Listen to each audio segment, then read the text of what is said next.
Hi everyone, Miss Aiken here with a book recommendation for you.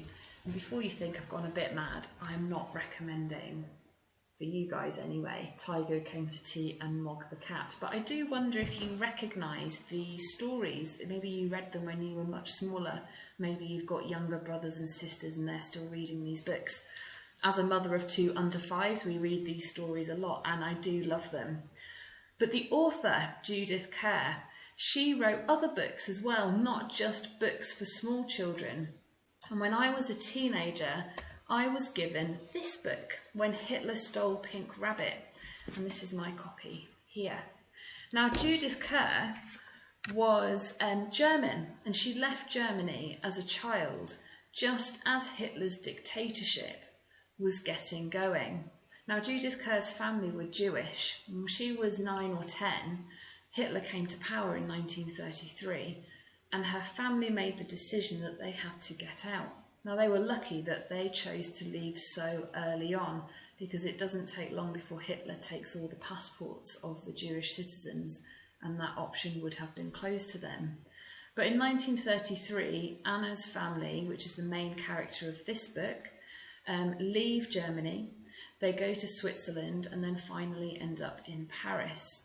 Now, Judith Kerr is telling her story through this character called Anna, who is 9 years old at the start of the book. Anna has just had a birthday and she gets given this lovely new dog to play with.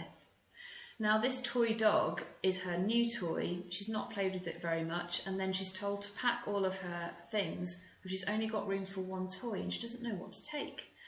Either this new dog or her very old, much-loved pink rabbit.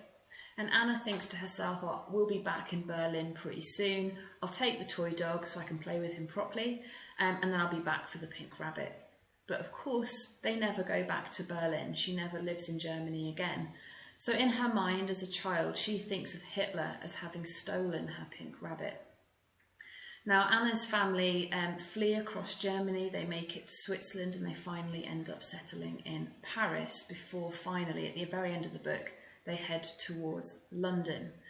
It is a fantastic book for getting to grips with what life would have been like in Germany in those early years of Hitler's dictatorship and the fear of the communities that Hitler was going after. So the sense that this kind of net is tightening around the people, and that if you want to get out, if you want to leave, it has to be now, and the urgency with which Anna and her family leave Germany is terrifying but exciting.